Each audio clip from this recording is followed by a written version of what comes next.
Ms. Berg, are you going to give me a bit of introduction, or should I just jump in when you say so? Go ahead and jump right in. All right, thank you. Is everyone assembled at this point? Yes. Yeah. Good morning, boys and girls, students. My name is Peter Weisz. Hello there. It's so nice to be with you this morning, and I'm so grateful to Ms. Berg and to everyone for inviting me. Behind me, you'll see the logo. I don't know if you've seen it before, for the Hebrew Academy's 50th anniversary, which is this year. And so I want to wish you all a very happy anniversary. We're going to be talking today about somebody who was around 50 years ago when the school was started. And this is a woman, and this woman was a survivor of the Holocaust. And we're going to be talking about her today. And the reason that I'm talking about her is because the woman is my mother, was my mother. And so I'm very delighted to be able to have this opportunity to speak with you about her, and in the process learn a little bit about what she went through during those very difficult years. Now, speaking of years, I'd like to know who in the class can tell me what time period we're talking about. Just give it to me in a decade. If we're talking about the Holocaust, or we're talking about what's known as the Shoah, are we talking about the 1920s? Are we talking about the 1970s? Or what decade are we talking about where most of this took place? Can somebody speak up or raise a hand? Like the And Mr. V, I'll call upon you to call upon a student to answer. Gila's going to answer. like the 1930s and 40s, like early 40s. I could barely hear, but it sounded like the 1930s and 40s. Is that what he said? 1930s and early 1940s is what she said. Yes, that's correct.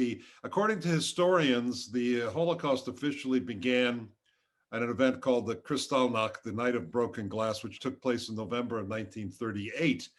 And it ended with the end of World War II in 1945. So you have the right time frame. That's correct historically. Now, before we get started talking about my mother's story and sharing it with you, I used to teach school. I used to teach at a religious school years ago, and I used to teach students exactly your age. And I found that before each lesson, it was a good idea to get things going, to get people's juices flowing and their mental brain cells firing. I thought it was a good idea to come up with a little puzzle, a little riddle. I don't know if you folks know or not, I'm a writer, and I've written a series of books called Puzzle Tov, and these are Jewish puzzles and brain teasers. You might be able to find it in your library there. If not, you should look for it and ask the librarian, which I understand, Ms. Berg, you are the librarian, is that right? Yeah. If you don't have copies of Puzzle Tov and more Puzzle Tov, I'd be happy to send you complimentary ones. I think your students will enjoy them. They're puzzles and brain teasers with a Jewish twist to them. All right. So this is one of them that I'm going to share with you right now. And to do that, I need to share my screen. So just let me know that we are okay. I'm presuming that everyone can see that. Yeah. And we're going to go to the first screen. There we are. Okay, this riddle, by the way, Ms. Berg has agreed to give a prize from the gift box. So the prize box, is that right? You have a prize box there somewhere? Yep. To the first student that can correctly answer this question. So put on your thinking caps and let's have a look. This question is about an election we had at the last election back in November here in Florida. And during this election, there was a candidate who ran for office, and this is what he said. He said, "My name is William Watson IV, and I'm running for Congress. You should vote for me because I come from a long line of American war heroes." He says, "Take a look at this picture of my family burial plot." And then he showed everybody a picture of the Watson family plot where all of his relatives are buried. And the first thing he showed them was a tombstone that said, "R.I.P., rest in peace. Here lies William Watson III, who died defending his country during the Vietnam War. He was born in 1941 and he died and was buried here in 1969. That was my father." Then he showed them this tombstone. "R.I.P. Here lies William Watson Jr., who died defending his country during World War II. And he was born in 1915 and he died in 1944, and he's buried here. That was my grandfather. And then he showed him this one. Now I've got to fix my screen here so that I can see that. And I'm not, whoops. All right, let's go back. All right, I'm gonna have to break this out so I can get rid of this thing here that's blocking me. All right, that's better. Let's do that and play again at this. First tombstone, second tombstone. Here's the third one. It says, R.I.P. Here lies William Watson, who died defending his country during World War I. He was born in 1894. He died in 1917 and was buried here then. And that was my great grandfather. Well, after he showed this picture to everybody, his opponent came up and said, hold on there, that picture is a fake, and so are you. And he was right, it was a fake. It wasn't real. And now the question is, how did he know? How did he know that there's something wrong here? Now, let me just tell you one thing, and that is that all the facts are correct.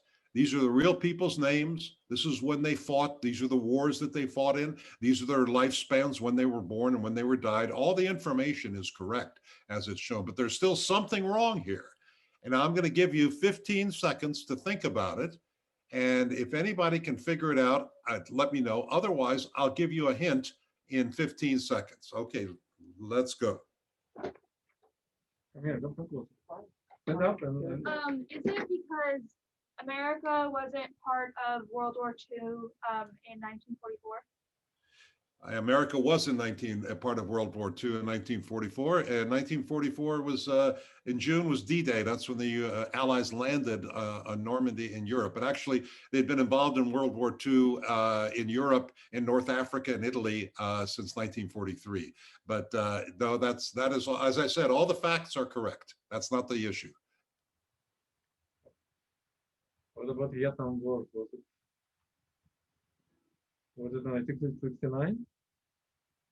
Did you say something, Mr. V? I'm sorry, could you speak up? Vietnam War was happening during 1969 or it was later? The Vietnam War was happening in 1969 and didn't end until 1974. Yeah. All the facts are correct. It's not a factual error. Anyone? All right, here we go. Here's the hint. I'm going to draw a circle around what you need to focus on. Can you see the circle? Yeah. Oh, I know. Alexis. At the time of World War I, they didn't call it World War I. They called it the Great War. Exactly. Who said that? Alexis. You win. Congratulations. Give her a prize. Exactly right. They didn't call it that until there was a Second World War.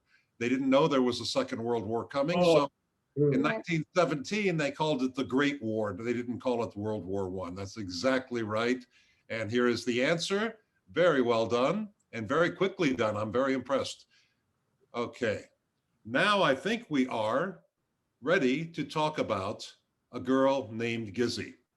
Now, actually, my mother's name was Gisela, but everybody knew her as Gizi. This is a story from the Shoah. And before we get into it, I've got a little bit of a preview. This is like a little video that will give you a foretaste of what we're going to be talking about, just to give you a flavor.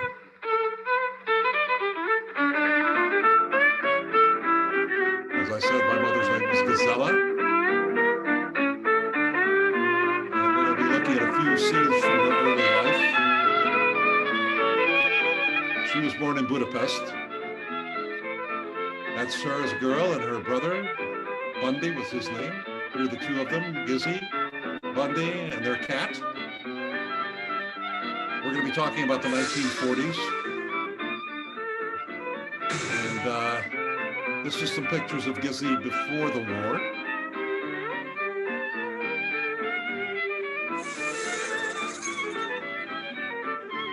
But then came the night of the Yellow Star. And everything changed.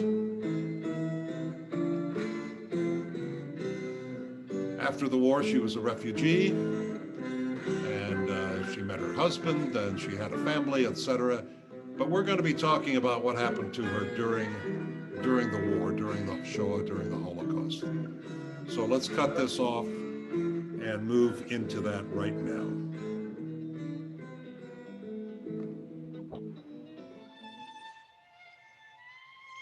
Gizi was born in Budapest. Now, who can tell me where Budapest? Budapest is the capital city of what country? Anybody answer that? Go ahead. They said Hungary. Hungary is correct. Budapest is the capital city of Hungary. It sits on the Danube River. One side is called Buda, the other side is called Pest. You put it together, you have Budapest.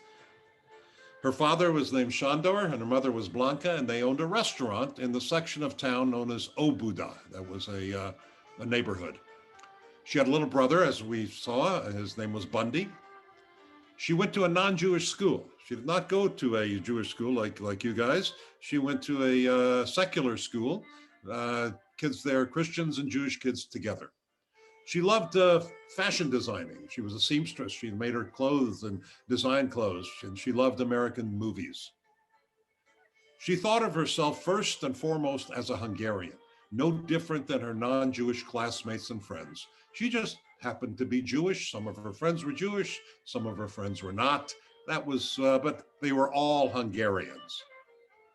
But all of that was going to change by the time that Gizi was 16 years old. Now here's a picture of Gizi in later life next to a picture of another lady. Gizi was born a few months before this person. Can anyone tell me her name? Wait out loud. Go ahead. Go ahead, Riley. Anne Frank. Anne Frank. I heard Anne Frank. That's correct. She was born a few months before Anne Frank. Gizi's favorite movie star was this person who starred in a movie. Oh, who can tell me the movie or the name of the actress? Anybody? Or She said Wizard of Oz. Wizard of Oz, that's right. And the star was a young lady by the name of Judy Garland. And Gizi was 6 years younger than her favorite movie star idol, Judy Garland. Here's some pictures of Gizi as a little girl, growing up in the 1920s, 30s. That's her and her brother.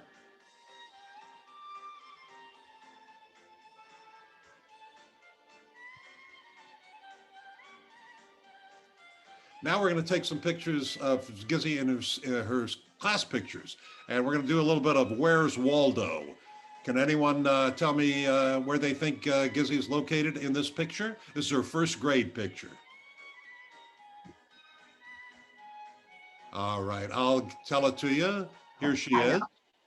That's her. If you guessed her, you're right. Let's look at the next one.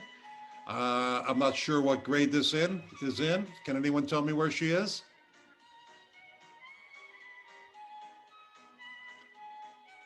Bottom row, second from the right. Right. There she is. If you said that, you got it right. Okay, moving on. I think we're in fourth grade here. Anybody got an eagle eye and can spot Gizi? Fourth grade Gizi here and her classmates. Once again, bottom row, Right. second from the right. That's her favorite spot, I guess. There she is. Right. Okay. Now this one's a little easier to spot because we have an arrow there, but this is a summer camp. By the way, not a summer camp just for Jewish girls. This was a summer camp for Jewish and non-Jewish girls. And this is their camp uniform. Here's another class. Again, everybody dressed up in their finery, and there's Gisela, Gizi right there. I'm not sure what grade this is. By now, Gizi's a teenager. She's 13, 14 years old. Now, you'll notice in this group, all the girls are dressed in what is called nationalist peasant, Hungarian peasant nationalist costumes. This showed that they were all good, patriotic Hungarians. And here they are, dressed as patriotic Hungarians, everybody, Jews and non-Jews together. Here's Gizi right over here in her nationalistic Hungarian costume. It would be like if everybody here dressed up like, I don't know, Yankee Doodle or Uncle Sam or something, or George Washington or something like that. Same idea. Now here is a note in Gizi's own handwriting. She wrote this herself. She says, we all thought we were part of the Hungarian citizenry. Okay, there she is. And again, with the peasant costume, with the arrows showing where she is. And her point is that she was here. This was in 1940. Okay, 1940, she was 12 years old. And she thought that we were, everybody was the same. Everybody was a Hungarian member of the Hungarian citizenry. This was going to change. In January of 1944, Gizi and her family celebrated a normal New Year's. Now, what was amazing about this is that by January of 1944, over 1.5 million Jews had already been murdered in the concentration camps and the extermination camps by the Nazis and their helpers. But yet, Gizi's life was completely normal. They didn't feel threatened at all, even though the biggest killing place was in Auschwitz, which was in Poland, which was in a neighboring country. Just it would be as if we were celebrating Purim here there in Indiana, and meanwhile they were murdering every single Jew in the state of Illinois, and we were just going about our business. Kind of incredible. By this time, more than 2 million Jews had already been murdered by the Nazis and their helpers. Now, why did they feel this way? Well, Gizi and all of the 835,000 Jews of Hungary thought that they were safe because the king, he was named Horthy, they called him the Regent Horthy. He said he would not allow the Jews to be deported. He didn't mind the Jews being discriminated against. He didn't mind the anti-Semitic laws, he allowed that. But as long as he was king, no Jews were going to be removed from Hungary. Well, this did not please Mr. Hitler. Hitler, of course, was the head of Germany, the head of the Nazis. And he was, by 1944, they were losing the war. And he was afraid that Hungary would join his enemies. His enemies were the Allies. And can anyone, we know the Allies was the United States. Can anyone name the other two major countries that were the Allies during World War II? It was the United States and two others made the big three. Can anyone name the two other countries? Go ahead, Iris. Britain and Russia. Britain and Russia, she said. Britain and Russia is correct. US, Britain, and Russia were the Allies. And Hitler was afraid that Hungary was going to join them against him. And he did not want that to happen. So he invaded Hungary in March.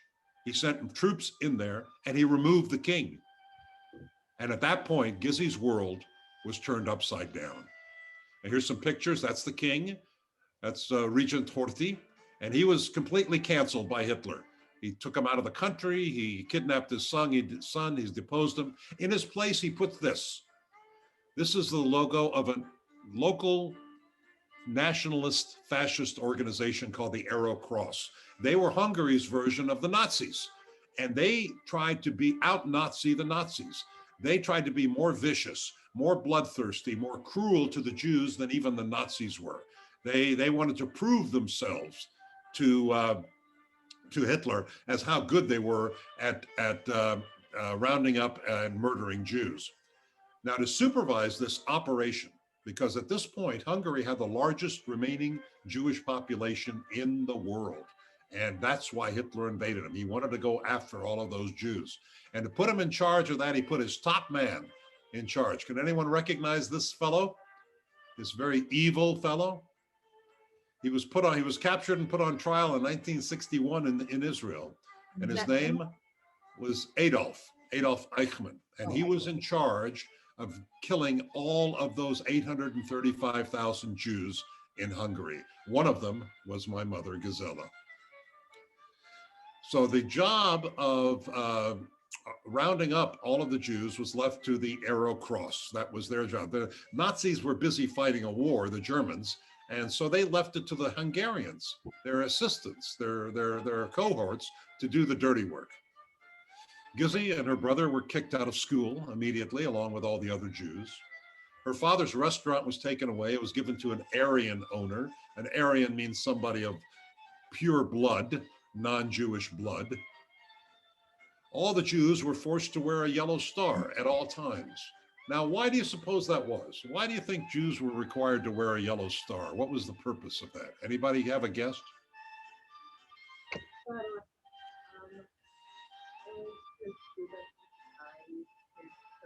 I'm sorry, I can't hear the answer, so let me just tell it to you. I'll repeat what she said. She said to exclude them from society. That's right. That's right. The fact is, the Jews looked just like everybody else. You couldn't simply look at a person and determine if he was a Jew or if he was not a Jew. So it was not, in order to be able to discriminate, it was necessary to identify them. And believe it or not, they had a lot of different means of doing that. Very interesting methods of identifying who the Jews were, because Jews were mixed in with the rest of society, and so to identify them was a challenge for the Nazis. They actually wound up using very primitive computers supplied by the United States, by the way, through a company called IBM. But we'll talk about that another time. None of Gizi's non-Jewish friends would talk to her. They wouldn't be seen with her anymore. They completely shunned her because it was no longer permitted to be friendly with Jews. In July, the family was forced to move out of their home. They gave up all their possessions and they were moved into the ghetto. And the ghetto is an area of the town that was blocked off. It's like a prison where they forced all of the Jews to live in very, very extreme, crowded conditions. Here are some photographs of Gizi during that period. That'll give you an idea what she looked like.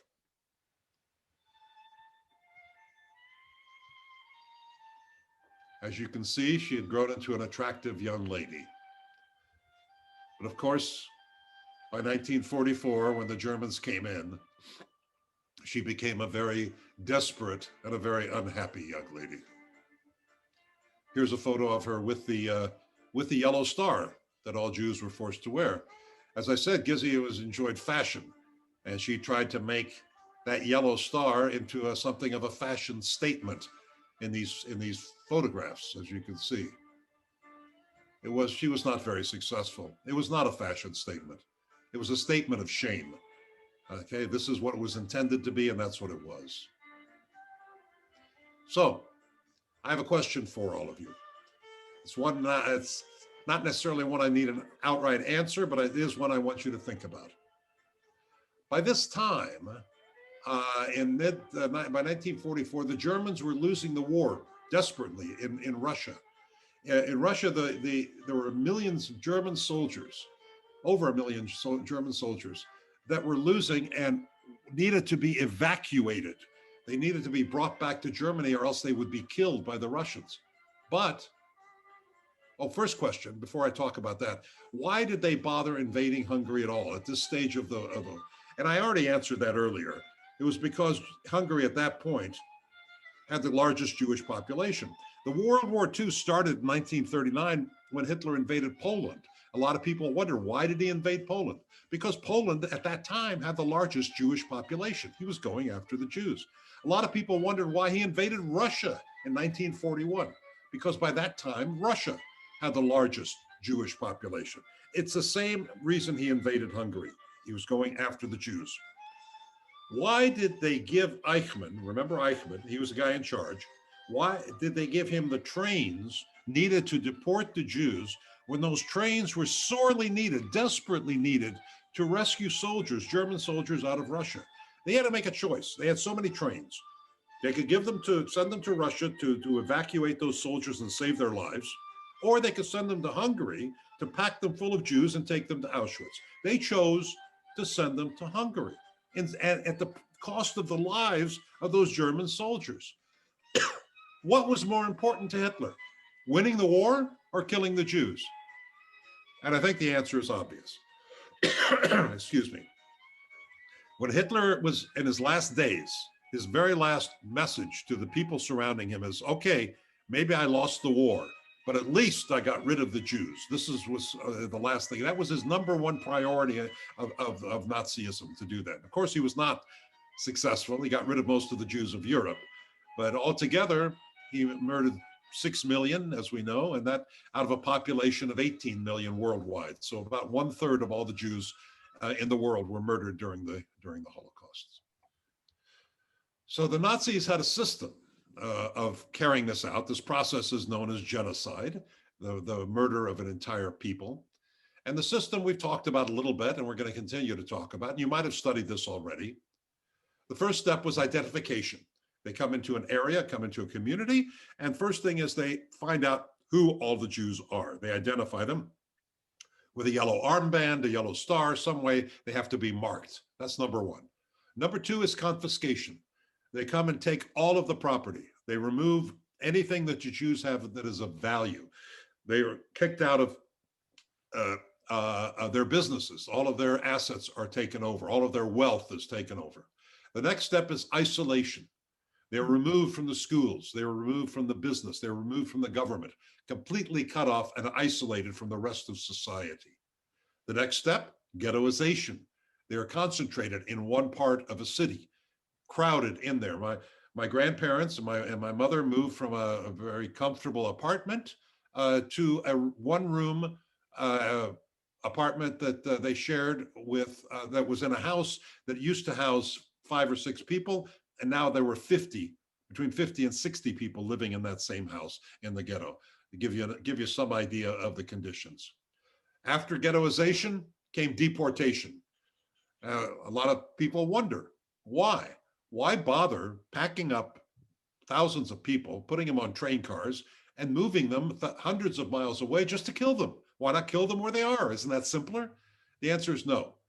The reason for the deportation is, number one, they wanted to hide their crimes. They didn't want the killing to be viewed by the rest of the population. And number two, they realized that by deporting Jews, all the Jews would grab their most valuable portable assets, like their jewelry and their money and their wealth, and take that with them. And that was what they were after. They wanted all that hidden wealth, and they could only get at that through deportation. And so that was a tactic to do that. And it was worth all of the expense that they went through of moving these Jews from their homes into the death camps. Of course, the final stage is extermination, gas chambers, and crematorium, get rid of the bodies. And here's some photographs illustrating what we're talking about. Oh, excuse me. And then, yes, and then the deportation began. This is the time that we're talking about now in March, April, May of 1944. The cattle cars came, and by October, 600,000 Hungarian Jews had been deported to a place called Auschwitz in Poland. Here they are getting off the trains at the train platform, being segregated. Those who are capable of working, a few were allowed to live. All the rest were sent immediately, including my family. My family arrived there. There was 74 members of my family, including my grandmother, including aunts, uncles, cousins, babies, old people. All of them arrived on June the 6th, 1944, which happened to be the same day of the Allied invasion that we were talking about, known as D-Day. My family was wiped out and murdered all together on D-Day. This is the entrance to the camp. It says Arbeit macht frei. If you know a little German, you know that that means work will make you free. And if you know a little bit about Germany and Germans, you'll know that that's the lie. That's a big lie. When they worked, they were not freed. Now, it is rumored that this sign was made by actually Jewish prisoners, inmates. And to give a signal to those people reading that this is a lie, a very clever Jewish worker sent them a signal by taking one of the letters and putting it upside down. If you'll notice, the third letter in the word Arbeit is a B, but it's not a normal B. You notice the top is bigger than the bottom. Normally it's the other way around. So the idea was to send a message to people walking under this gate. If the B is a lie and then the word is a lie, then the message is a lie, then the whole place is a lie. Don't believe it. So that's whether that's true or not, or a Baba Misa, or whether a folk tale, I don't know, but I've heard that. As you can see, children were interned as prisoners. They were tattooed. They were experimented upon like laboratory rats. This place was hell on earth. Here are some of the survivors. The place was liberated in January of 1945 by the Red Army. Here's the interior of one of the gas chambers. They could kill anywhere from 400 to 600 people at a time. It took about 15 minutes to apply the gas and for everyone to be dead. And then they burned the still warm bodies in these ovens, these crematoria. By the tens of thousands, 1.5 million people total were murdered, most of them Jews, at Auschwitz. Well, as I said, by October, most of the Jews of Hungary had been deported and killed. There were only 120,000 Jews, and they remained in Budapest. Among those was my mother. By November, the Nazis had run out of cattle cars. They forced people to walk. Eichmann ordered the Jews of Budapest, including Gizi's father, my grandfather, to march on foot for 120 miles to the Austrian border. Fortunately, he managed to escape and survived. Gizi's mother and her brother were hidden by a righteous non-Jewish family who are today honored at Yad Vashem as among the righteous Gentiles. Gizi found herself completely on her own. If she had been captured by the Arrow Cross during this very bloody period, we're talking about December of 1944, this would have been her fate. The Arrow Cross was rounding up the Jews and taking them to the Danube River, the big river in the middle of town. They would line them up and they would murder them and throw their bodies into the water. Now, eventually they started realizing that the one bullet per person was a waste of bullets. So what they did is they would take groups of Jews and tie them up tightly with rope. And then they would shoot every other one and throw the entire package into the water, half of them alive. They would all sink to the bottom, and those that were still alive would drown. And this is the gruesome way that the Jews of Budapest were being murdered systematically. Jews were murdered and bodies dumped into the river. Only their shoes were saved. The shoes were valuable. Shoes could be reused. They were more valuable than the people that wore them. Today, if you go to Budapest and you go to that part of the river where the killing was done, you will see the shoes. They have been memorialized, and this is a memorial. There's no explanation. You're just walking along, and all of a sudden you see all these empty shoes along the riverbank. And if you're not told what they mean, you would not know. Gizi's life was saved thanks to the efforts of this man. Can anyone tell me who he was? I don't hear anything. Can people hear me?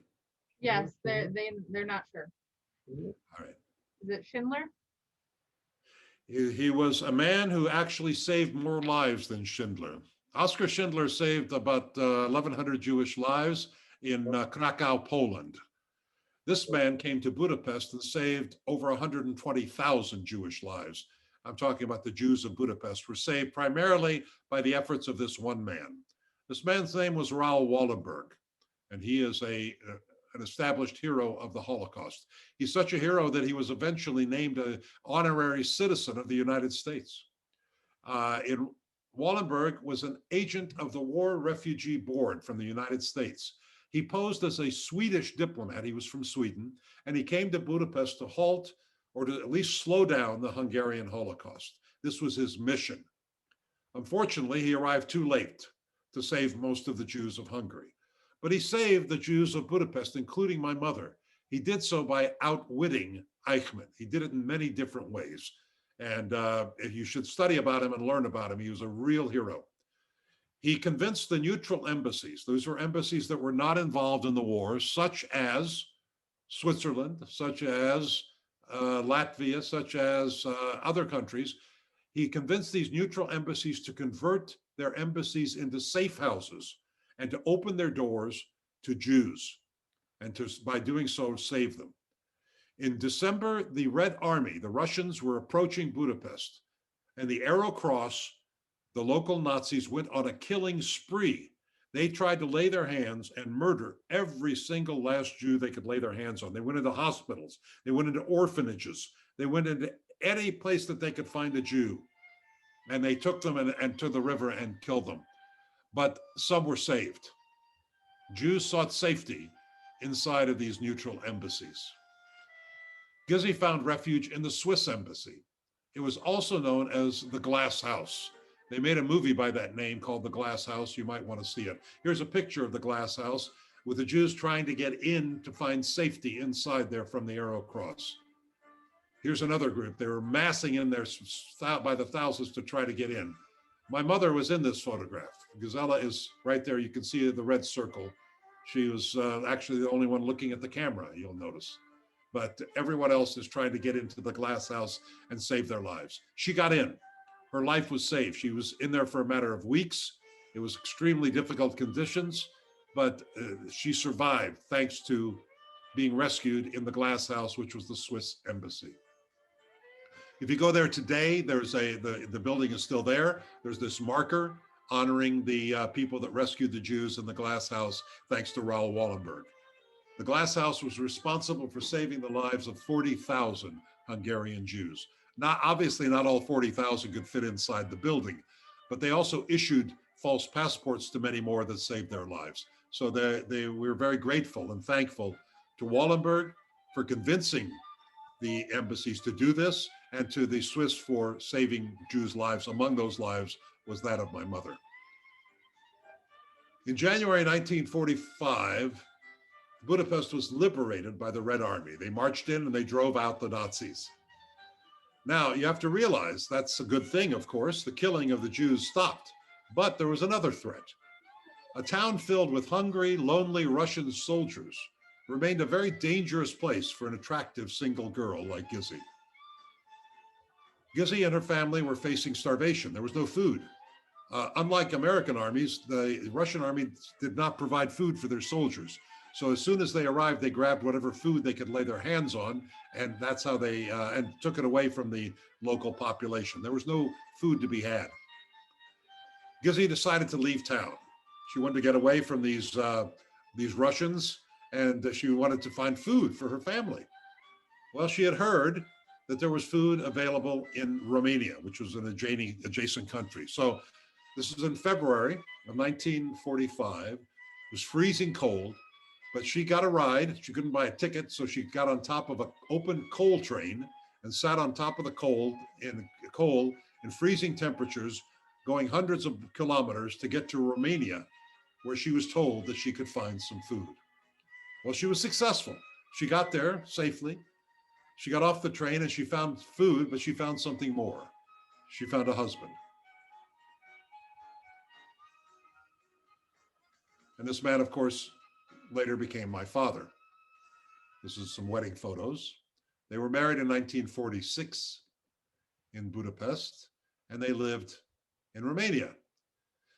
My father's whole entire family was destroyed at Auschwitz. He was among the sole survivors. He and my mother were married in 1946, and they lived for a while in Romania. In 1947, Gizi became a mother when the couple's only child was born. That child was me, Peter. In 1948, the family escaped from Soviet-dominated Hungary, crossing the Iron Curtain, escaping by the skin of their teeth into neighboring Austria, which was not under Soviet domination. They lived there. That was my earliest years, was in Vienna, Austria. But in 1951, for a variety of reasons I won't go into at this time, Gizi and her family immigrated to the United States. Here's some pictures from that time period.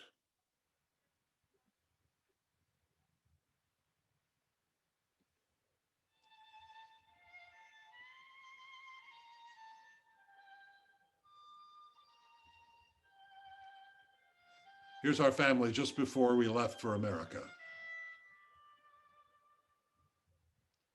Here's a newspaper article explaining how, once we arrived, and explaining how we were going to settle in Baltimore, Maryland. That's where my mother is pointing on the map there. In America, Gizi helped to build a family business that I became part of as well. And she became a successful journalist. She lectured often to school classes, just like yours, and she recounted her life story, just like I have been doing. She devoted her life to two causes. One was supporting Israel, which she visited frequently, which she raised money for. She was a very, very passionate Zionist. The second was Jewish education. And as part of that, in 1971, exactly 50 years ago, she and my father, and I was also involved by that point, founded a Jewish day school in Indianapolis, then known as the Hebrew Academy of Indianapolis, today known as the Hasten Hebrew Academy. And that's the school that you are attending. And it was one of the founders, I don't know if it's still there, but her name, what used to be, along with the other founding families, was on a plaque in the front lobby. If you stop there and take a look, you'll see her name if it's still there. Gizi died in November of 2006 at the age of 78, and may her memory continue to be a blessing. Here's some pictures of her talking to school groups. This one, I think, was taken at the academy, at your school, if I'm not mistaken. This was taken in 1998, and talking to those groups. Gizi made her own yellow star, and she would often put it on during her presentations, so the kids get an idea what the star looked like and the size and whatever have you. She explained how it had to be sewn on, and there were very strict rules about it, etc., and how it was made and how she cut it out of fabric. And she went into great detail about the yellow star. This was a very emblematic, a very symbolic feature of her experience. Here she is with my father on the right side, on the left. If anyone can identify that man by any chance, he should be well known. Elie Wiesel, that's right. He was known as the voice of the Holocaust. He came from the same part of Europe that we came from. We were neighbors. He came from a town called Siget, which was just a few miles away from the town that I was born and my father was born in. An area of Europe known as Transylvania. We are all Transylvanians. Mhm.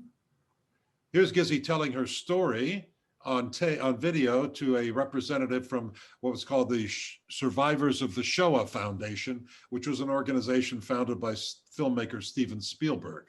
And her story has been recorded and is available at the United States Holocaust Memorial Museum in Washington. Should you ever decide to visit there, her story would be available to you. And it's available online as well if you visit their website, if you want more details.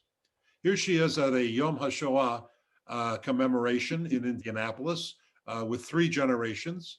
Next to her is her husband, my father, on the left. Then that's me in the middle, a younger version of me. And that's my son, Sandy. And that would be her grandson. And he's named after her father, Shandor. And so we're lighting candles, memorial candles for the 6 million who were lost during the Holocaust. Sandy is now 45 years old, but you know, time passes. But this was back in the day. Mhm. So that pretty much concludes my presentation. And I just want to conclude with these words to you. Thank you. Thank you for your attention. Thank you for permitting me to honor my mother's memory in this way. And I'm now available to answer any questions. As soon as I can get on the stop share button, I will do that. And that's it. Thank How you. are we doing on time, Ms. Berg? Our 8th graders do have to leave in a couple minutes, but our 6th graders can stay. Do any 8th graders have any questions before you leave? Any questions for Peter about his mother or her story?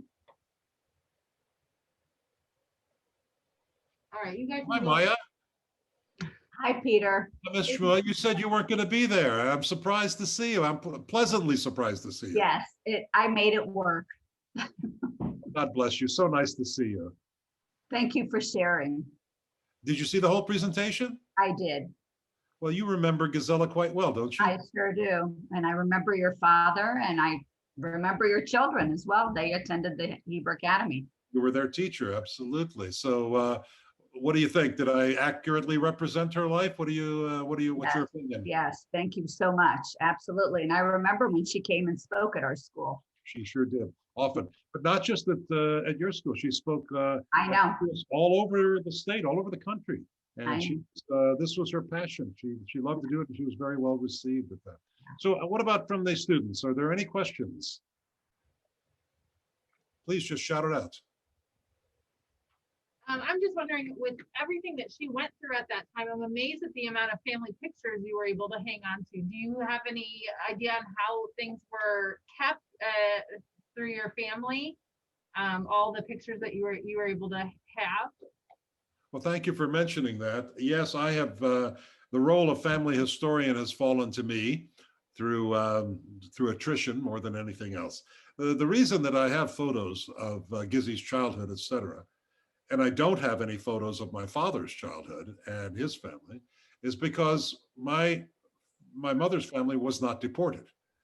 They were able to go back to their apartment after the war and reclaim their property, including family photographs, which at the end of the day is more valuable than anything else that was lost because they cannot be replaced.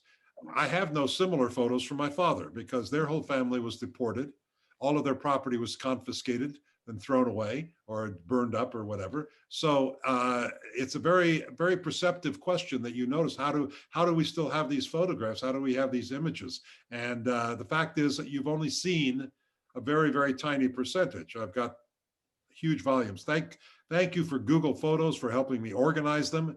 To do this presentation, it was a very simple thing for me to go online and just say, give me all of the photos of Gizi from 1928 to 1945, and bingo, they just popped up immediately. So thanks to our technology, and I notice you're in the technology center, accessing these, having the photographs is one thing, having the data, having the media is one thing, the content, but being able to access it in an efficient manner is the key. And I thank goodness for technology that I was able to do that, and in order to put together presentations like the one you've seen. Any other questions? Please, whoever has their hand raised, speak right out, loud. Yeah, come up so we can. What happened to her brother? Oh, what happened to her brother? I was asking about Gizi's brother. Very nice of you to ask. He emigrated to Israel after the war. He joined the military in Israel. He joined the IDF. After the military, he joined the Merchant Marine. In other words, he was still on a boat after he left the military, working as a sailor. And then in the late 1950s, he and his wife immigrated to the United States and joined our family. We lived there in Indianapolis, and he lived in Indianapolis. Eventually, he started a business and moved to Chicago. And approximately, let me see here, it's been 20 years, my God. 20 years ago, he passed away from cancer at a young age. He was in his 60s, and he died. He contracted cancer and died. But thank you for asking about him. He was a wonderful, wonderful man. He was a big mentor to me because he was like my big brother. You know, I didn't have any brothers or sisters, but my Uncle Bundy, he was my guy. You know, he taught me all the things that young men need to know, if you understand my meaning. He was the guy that did that. So, any other questions? When did your family make the move from Baltimore to Indianapolis, and why did you make that move? How much time do you have? It's a fascinating story. Can I share it with you? Yeah. All right, let's start telling the story. But if I get into the time limit, you cut me off, okay? Okay. All right. My family came to the United States, even though we had a good size wealth in Europe. My father gambled on an investment and lost it all. We came to the United States with $80 in our pockets. That was it, and we were resettled by HIAS, the Jewish agency. They placed us and relocated us, and in order to do that, they asked my father what kind of work he did in Europe before the war, and he had operated a cannery. It was his own cannery. He operated fruits. He would can fruits and vegetables, put them in cans and sell them. That was his job. So they found him a job in a cannery. They looked around and they found a cannery in Baltimore, Maryland. And they said, you can go to work there. Of course, it was different work. He didn't own the factory. Now he became an assembly line worker for a minimum wage in Baltimore. And we lived in rather dire circumstances. We had a one-room apartment and with a bathroom down the hall. But my father and my mother believed in hanging on to their Judaism. So despite our impoverished conditions, they joined a synagogue. And this turned out to be right before Rosh Hashanah in the year 1951. They didn't have, literally a pot to do anything in, but yet they joined this synagogue. Now, the rabbi at this synagogue pointed out to the congregation that the Jewish holidays, Rosh Hashanah, Yom Kippur, are coming up. And we are right next to a door to Camp Meade. Camp Meade was a US Army base that was being used as a staging ground to prepare basic training for American troops that were being shipped off to, who can tell me what war was taking place in 1951? Anyone know their history? It was not the World War II. It was not Vietnam. With the Cold War? It was the Korean War. Soldiers, American soldiers were being trained in Camp Meade in Baltimore, Maryland, next door to where my parents were, where we were, and shipped off to Korea. The rabbis told the congregation, said there's a lot of Jewish soldiers at Camp Meade, and they would like to be with a Jewish family on Rosh Hashanah. If you are willing to take a Jewish soldier into your home, please put your name on this list. So my father, as I said, they had no money, they had nothing, but he was willing to share with an American Jewish soldier. So he put his name on the list, and they put the list on the door of the synagogue. Well, the Jewish soldiers went and looked at it. And one of these Jewish soldiers was a man by the name of Morris Frankovitz. Morris, his twin brother, you know who I'm talking about, Mr. Shmoel? I know the name, yes. Okay. Well, Morris and his twin brother, Jacob, survived Auschwitz because, and they came from the same town as my father, and they survived Auschwitz because they were twins, and they were experimented upon by Dr. Mengele. And as a result, they suffered greatly, but they survived. And they came to the United States, and they were adopted by their uncle. Their uncle was a man named Lipot Frankovitz, who was a very wealthy entrepreneur who owed my family a favor for helping him get to the United States back in the 1920s.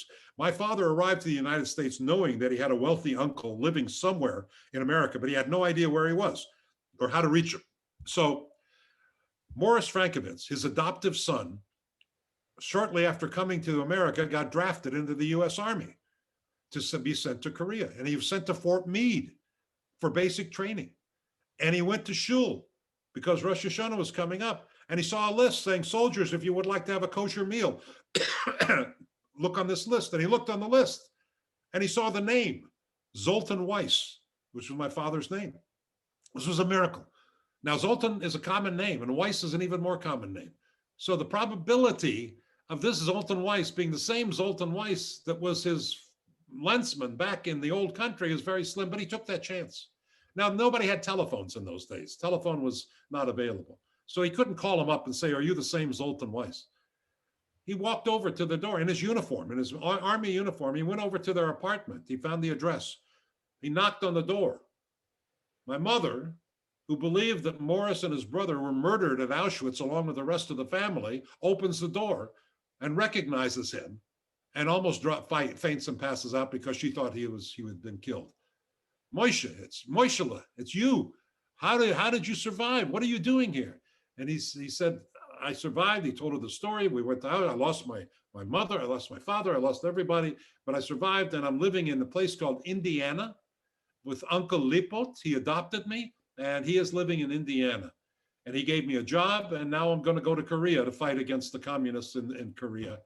And the only reason that he got connected was because he went to shul. And the only reason he got connected at shul is because my father put his name on this list. Otherwise, they would not have been connected. As a result, my father asked him, he said, Uncle Lipot Frankovitz, he gave you a job? What kind of job? He told him, and he had a supermarket chain. So my father said, you think he'll give me a job? Because I got this terrible job where I'm sitting all day putting stuff in cans all day. I hate it. And I'm not making any money. And so he said, I don't know, call him up. So they went to the post office because they didn't have a phone. And they called up Uncle Lipot. And Moshe said, Uncle Lipot, I found Zoltan. I found Zoli. I found him in Baltimore. He's living in Baltimore. He wants to talk to you. Zoli talks to Uncle Lipot. Remember me? My mother gave you money back in 1921 to come to America. Don't forget that. We got you to America. Don't forget now. I want to know if you'll give me a job if I come to Indiana. Lipot says, yes, I'll give you a job. I'll pay you 90 cents an hour if you come to Indianapolis and come. My father never heard of Indianapolis. He could even pronounce Indianapolis. But nevertheless, he quit his job at the cannery. He packed up the family on a train and we took everything we had and we came to Indiana, played in the Wild West of Indiana. Of course, by the time he got there, the job only paid 80 cents an hour. but he was too late for him to go back, so he took the job anyway. Gives you some idea of the type of person Lipot Frankovitz was, who was also one of the founders of the Hebrew Academy. And that's the story of how my family got to Indiana, and it was because of Judaism. If they were not Jews, if they were not attached a strong importance to their Judaism, to their heritage, this would not have happened. Okay, so this is important, and that's my point. So I'm sorry if I spoke too long. How are we doing on time? We're fine, not at all. We're fine. Any more questions? Any more questions, guys? I just have to make a comment. I didn't know how well connected we are in terms of our families. In the, Ben-Zion Mendelsohn is related to you how? I don't know how. he's my great uncle. He was my father's uncle, my grandmother's brother, Okay, wait a minute. Your grandmother, who was your grandmother? Malka Hirsch. Malka, and she perished in the Holocaust, or this is No, well, he married Malka after the war because he lost his wife and children at Auschwitz. he did. And then after the war, my grandmother went looking for him to see if anybody had survived, and they met up. And that's when he told her that he was planning on coming to Indianapolis because of his brother-in-law. And my grandmother had her sister living in Israel. She said, I'm going to Israel. I see.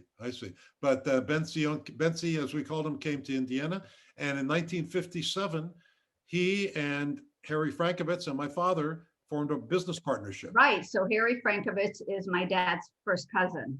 Is your dad's first cousin was Harry Frankovitz? I Yeah. see. So we are distantly related.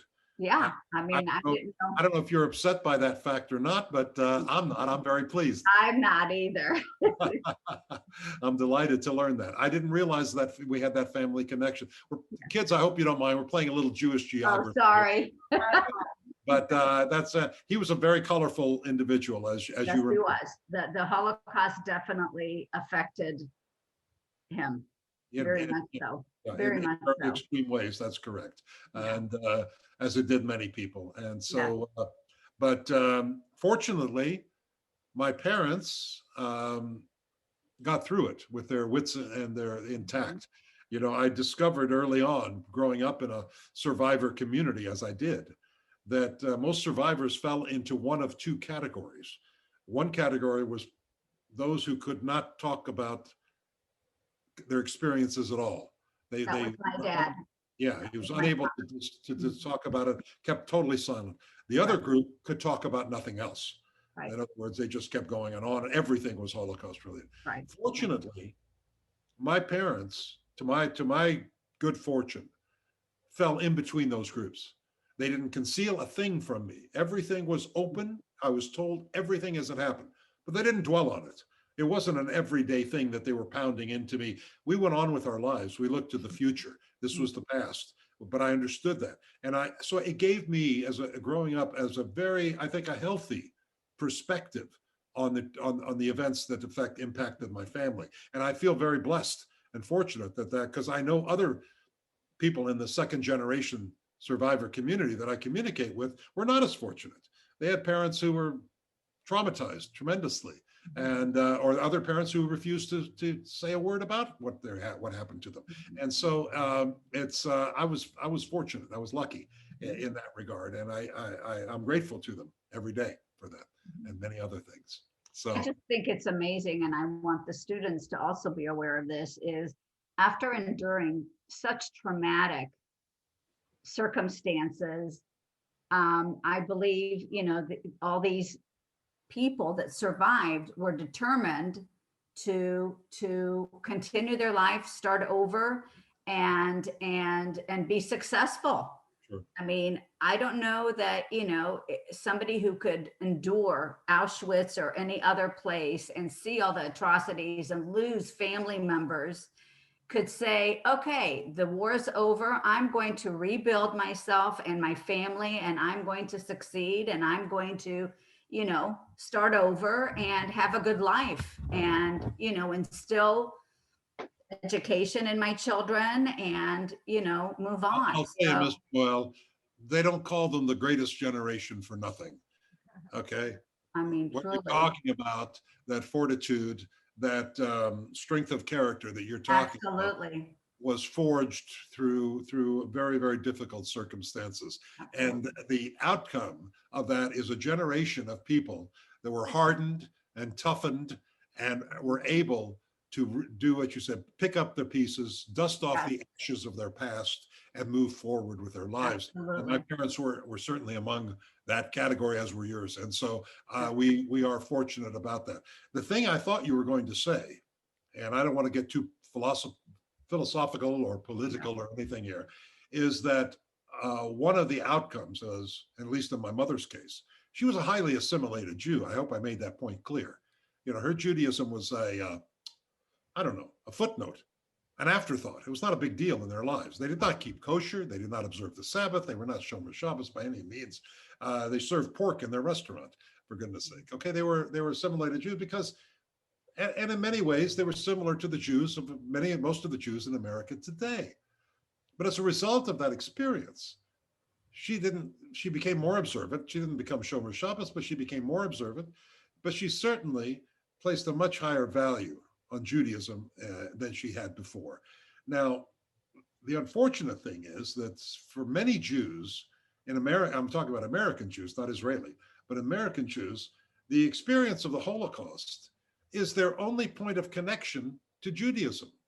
You take a guy like Bernie Sanders, for example, who, when they asked about his Judaism, he says, yes, I remember hearing about the Holocaust when I was a kid. That's what makes me Jewish. You see, that's wrong in my book. What is needed is not a negative reason to be a Jew. We are not Jews because we are the victims who survived this awful time. That's not what makes us Jews. We are Jews for positive reasons. We are Jews because we have a 3,000-year heritage of ethical behavior.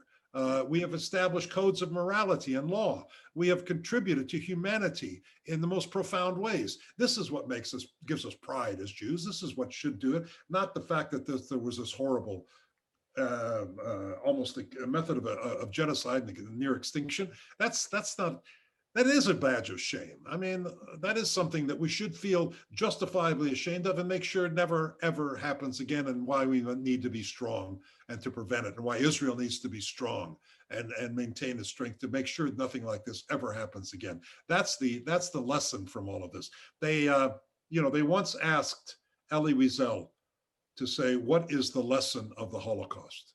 And he was answered rather cynically. And his answer was, if you remember, that they can get away with it. That's what he said. It proves that you can murder 6 million people and not pay any price for doing so. And of course he was right, but I think there are greater lessons than him, not to upstage Elie Wiesel by any means, but they also asked my personal hero, a man by the name of Menachem Begin, who was the prime minister of Israel. And a journalist asked him, what are the lessons that you learned from the Holocaust? And he gave 5 answers, and they're all excellent. And sometime you should look it up. They're all available online. Look up the answers that Begin said. But the first one, number 1, lesson of the Holocaust is when your enemy declares that he wants to kill you, you should take him seriously. You should not minimize it. You should not. You should respond and prevent him from his evil activity. This is rule number 1. Now, are we listening to that rule today? We have a nation called Iran who every day gets on television and the internet and says 2 things: death to America, death to Israel. No. I believe them. I believe that they really do want to kill every other. I think that they want to finish Hitler's job. I believe them 100%. I don't think that it's just hot air and propaganda. I fully believe them. But evidently, some people in political power these days in Washington don't believe them and are ready to go and embrace them and overlook this. And that's a mistake. The Jews should not make. We should believe them. When our enemy says they want to kill us, we should protect ourselves and make ourselves strong to make sure that they are not able to kill us and wipe us out again. Never again. That should be the lesson. So enough of my soapbox. I don't want to go too far afield with that. Are we still good on time there? What is our time frame? I don't know. We're pretty much need to be wrapped up by about 11:40. That's when one of our students. Oh, so we still have 10 minutes? Yeah. Oh my goodness. I'm sorry. I could have made that presentation longer. We had talked about a time frame, and I tried to stick to it. But No, it's okay. I wanted the eighth graders that had to leave to be able to be here for your whole presentation. So the time frame for that was perfect. oh, good, very good.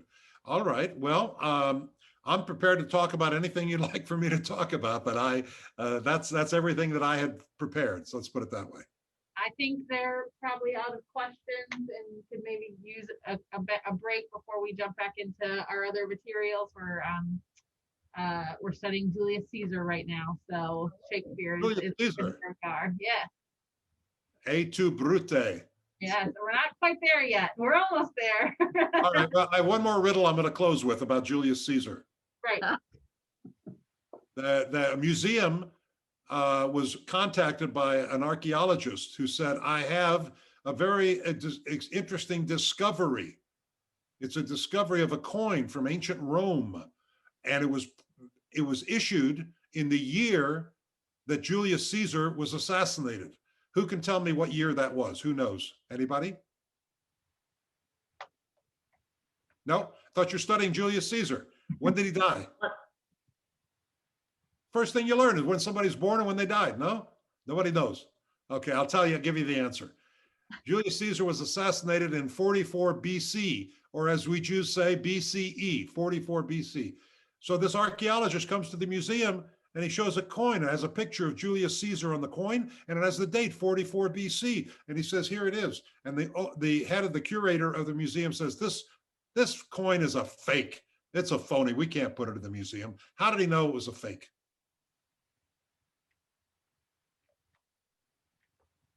The year was correct. Yes, the young lady in the black sweater. Because did they write the date on Did they? The answer. Because the date on the coin. Because did they write dates on the coin at that They put time? dates on coins. Absolutely, of course they put dates on coins. Still do. We couldn't know that it was before something before it happened. They couldn't have known it was before something when it happened. That's correct. Same answer as the original World War I question. BC stands for before Christ. BCE stands for before Common Era. During that time period, they didn't know that that's the way we were going to call those years. They marked the years by the emperor, the third year of Emperor Julius Caesar. Those were the years, how they kept notation of the years. They did not call it BC in those days. That's correct. Who said that? The young man swinging back and forth there in the middle? Yes. Yeah. Okay. Can he get a prize from the gift box also? Yes, he can. All right. Very good. Well, if we're wrapping this up, I just want to say goodbye. And I want to tell you how pleased I am and how honored I am to be able to honor my mother's memory in this very meaningful way. She would be very proud and very pleased. And I hope that your students will take from this session today the opportunity to learn more about her. Google, you know her name, Google her, learn all about her. Her whole story is available online. And I understand that she's going to be named in an exhibit in the Holocaust Museum there. Do I have that right? What's the Yes, she will be featured in an art piece we are commissioning, yes. That's great. I'd be very happy to learn more about that. If I can call upon you to let me know and keep me posted as that develops, I'd be very grateful. Absolutely. Wonderful. And look up Puzzle Tov in your library. I don't know if you buy books from Ingram or where you get your books. All over. All over. It's available all over. Puzzle Tov by Peter Weisz. I know your students will absolutely love it. So be sure and look for that. So thank you all once again. Thank and I hope you. to do this again. I hope that. Good to see you. Regards to your family, Mr. Voskoboynik. Same to you. Say hi to your wife and all the kids. Thank you. Same to you. Thank you. Thank you so much. So nice to see you, Maya. Bye. Bye-bye. Bye-bye.